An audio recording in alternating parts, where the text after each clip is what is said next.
Okay, so ready to dive into something a little different. We're talking locksmithing today, cracking open RoleCatcher's career guide on this one, and honestly, I'm kind of surprised. Surprised in a good way, I hope. Oh, yeah, definitely. I mean, I always thought locksmithing was, pretty straightforward, but this guide is showing me there's way more to it. Right. It's a lot more than just keys and picking locks. People tend to have this, like, Hollywood image of it. Exactly, like sneaking around in the dark with a little pick. But the guide mentions things like installing electronic systems. Absolutely. It's become a very technical field. We're talking high-tech security, biometric scanners, the works. It's not just your grandma's lock and key anymore. So it's not just about being good with your hands, but also understanding all this tech. Exactly. And the guide even talks about locksmiths giving security advice, almost like consultants. So they're looking at the whole picture, not just individual locks. Right. A good locksmith can spot a weak point a mile away, whether it's a door, a window, or even just, like, bad lighting. Okay, now you're making me paranoid about my own place. It's all about being proactive. But seriously, the guide does a good job of highlighting the varied work environment. It's not your typical office job, that's for sure. Yeah, I was picturing more of a make a spare key for your grandma kind of vibe, but it sounds way more hands-on and unpredictable. Absolutely. One day you could be working in a fancy office building, the next you're helping someone who's locked their keys in their car at 2 a.m. Speaking of which, the guide mentions something about job security and locksmithing. Something at a 4% growth rate? Yeah, from 2019 to 2029, which is pretty decent, especially these days. Makes sense. Everyone needs locks. But like with any job, I imagine there are good and bad parts. What does the guide say about the pros and cons of being a locksmith?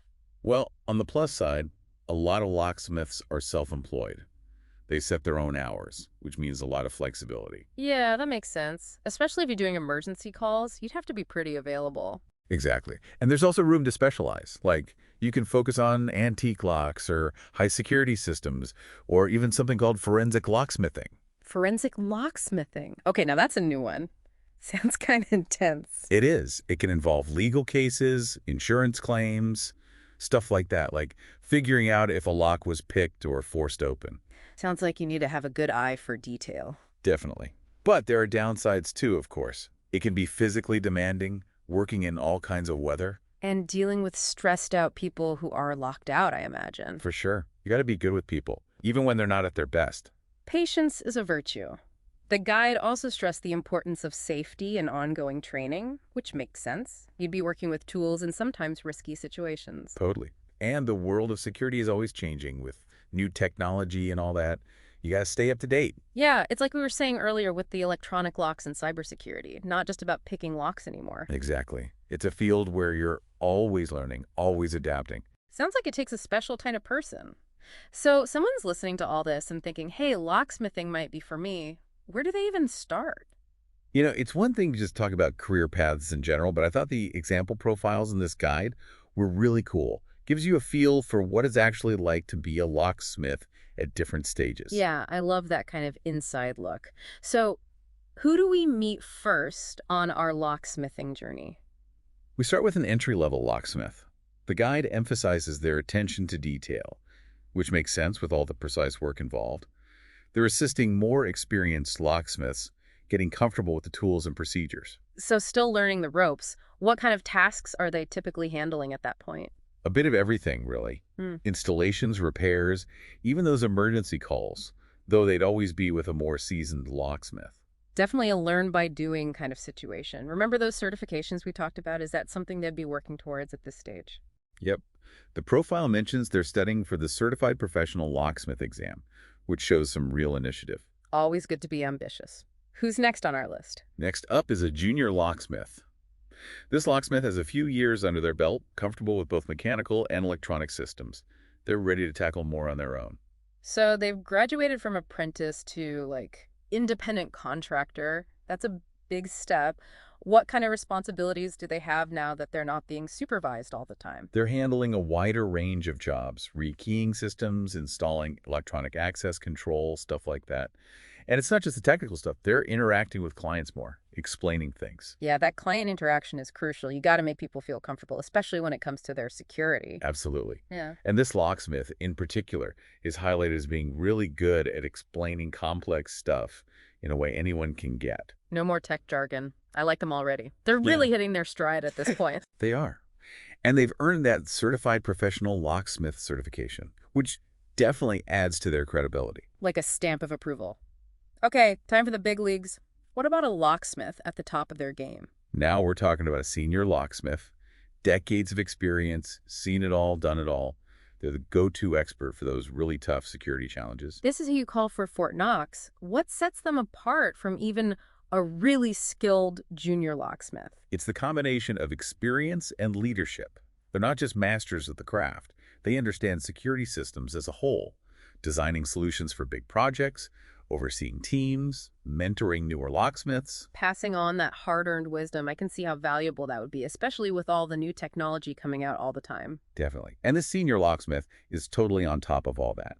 They see technology as a tool to enhance security, not replace those core skills. They're not just keeping up, they're ahead of the game, and I bet they have that certified master locksmith designation. You bet. Years of dedication and learning to get to that level. It's the peak of the profession. Really impressive.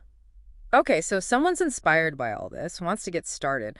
What does the guide say about taking those first steps towards becoming a locksmith?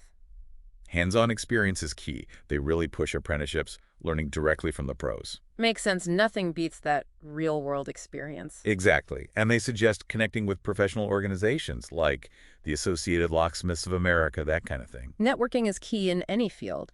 And what about in this digital age? Gotta have a good online presence, right? For sure. And that's where RoleCatcher comes in handy. They help locksmiths build strong profiles, connect with potential clients. It's all about getting your name out there. But even with all the skills and connections, there's still the job interview. What kind of questions should aspiring locksmiths be ready for? The guide has a whole section on interviews, actually. Covers a lot of common questions. Oh, perfect. Hit me with some of those locksmith interview curveballs. Be prepared to talk about what got you interested in locksmithing in the first place. They want to see that passion. So, I like keys isn't going to cut it. Probably not. Yeah. Think about what truly fascinates you about the field. Right. Show them you're in it for the right reasons. Okay, what else? Be ready to describe a time you had to solve a tough problem, maybe something unexpected. They'll want to hear about your process. Like a real-life lock-picking puzzle? In a way, they want to see that you can think on your feet, come up with solutions. Resourcefulness. Okay, I gotta ask about the emergency calls. I bet those are a goldmine for interview questions. Oh, for sure. They might ask how you deal with someone who's completely freaking out because they're locked out of their car at night. Talk about pressure. What are they looking for in an answer like that?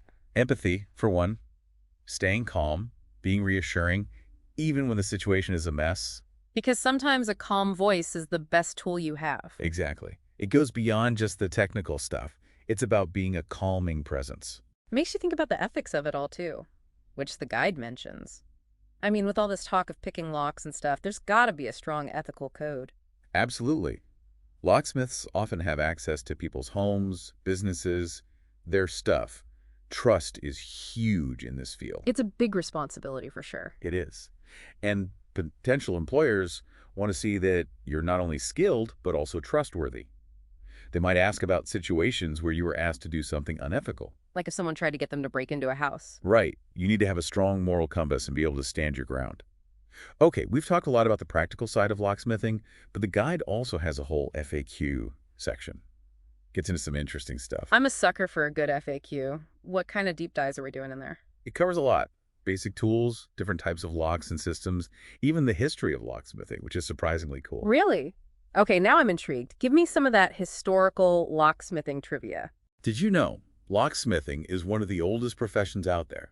It goes back thousands of years.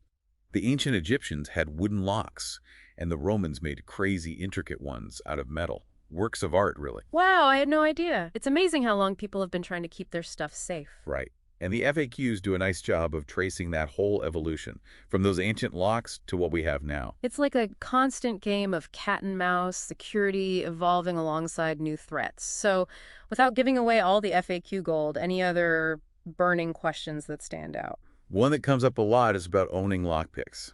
It's kind of tricky. The legality depends on where you live and what you plan to do with them. Yeah, makes sense. You don't want just anyone walking around with those skills. Exactly. It's about using that knowledge responsibly. Speaking of, what about the classic scenario someone locks their keys in their car? I'm guessing there's more to it than just jimmying the lock with a coat hanger. Oh yeah, there's definitely a technique to it. The guide talks about locksmiths using things like inflatable wedges, long-reach tools, even a method called slim jimming, where they manipulate the lock through a tiny opening. Sounds like you need steady hands for that. You do. It's why it's so important to hire someone who knows what they're doing. Definitely not a DIY situation. Oh, So the FAQs sound like a great resource for anyone who wants to really dig into the specifics, but we've only scratched the surface here. What else is coming up as we continue our deep dive? We've covered a lot of ground here, from picking locks to picking careers, but what about the future of locksmithing itself? Any crystal balls in that RoleCatcher guide? they actually do touch on that. We talked about how electronic locks are becoming more common, right? Well, they see that trend going nowhere but up. So are we heading for a world where every lock is digital, no more good old-fashioned keys? Will locksmiths need coding skills more than lock-picking skills? It's not that simple, thankfully. While those high-tech systems are definitely on the rise, biometrics, smartphone access, all that the guide makes it clear that traditional skills are still in demand. It's like, even though we have ebooks now, people still love the feel of a real book. Some things just can't be replaced. Exactly. And that's where the real opportunity is for locksmiths who can bridge that gap. Knowing the old ways in the owner tech, that's going to be valuable. The best of both worlds. But it's more than just the tech itself, right? It's about understanding how to secure those systems, because with every new gadget comes a new way for someone to try and break in. 100%. The guide actually gets into cybersecurity quite a bit, which makes sense. Our homes, businesses, everything's getting smarter, more connected, more points of vulnerability. It's like a whole new world of security challenges. Exactly. And locksmiths are in a great position to be the experts on that. They can look at the physical A&D, the digital, figure out the weak spots, and recommend solutions. Like security consultants for the 21st century. That's a great way to put it. It's not just about being a technician anymore. It's about being a problem solver, an advisor. Someone you trust, which brings us back to the ethics we were talking about. You're really relying on your locksmith to be a stand-up person, especially with all that access they have. For sure. And the guide really stresses that.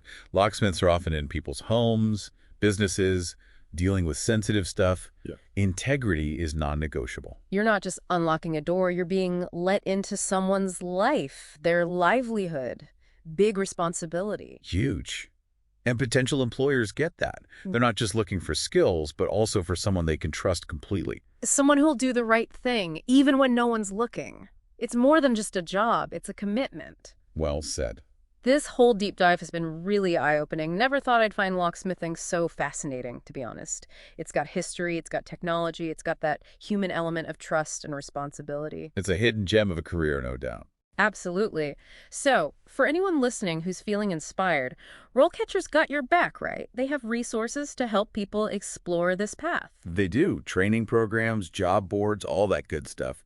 And don't underestimate the power of just reaching out to local locksmiths directly, maybe even finding an apprenticeship. That hands-on experience is irreplaceable. Plus, you never stop learning in this field, which honestly sounds pretty great. Always a new challenge, a new skill to master. Couldn't agree more. Well, on that note, we'll start wrapping things up. Big thanks to RoleCatcher for the amazing guide, and to you, of course, for lending your expertise to our deep dive. Anytime. Thanks for having me. And to everyone listening, whether you're considering a career change or just love learning new things, keep exploring, keep those brains engaged, and who knows what hidden talents you might unlock within yourselves.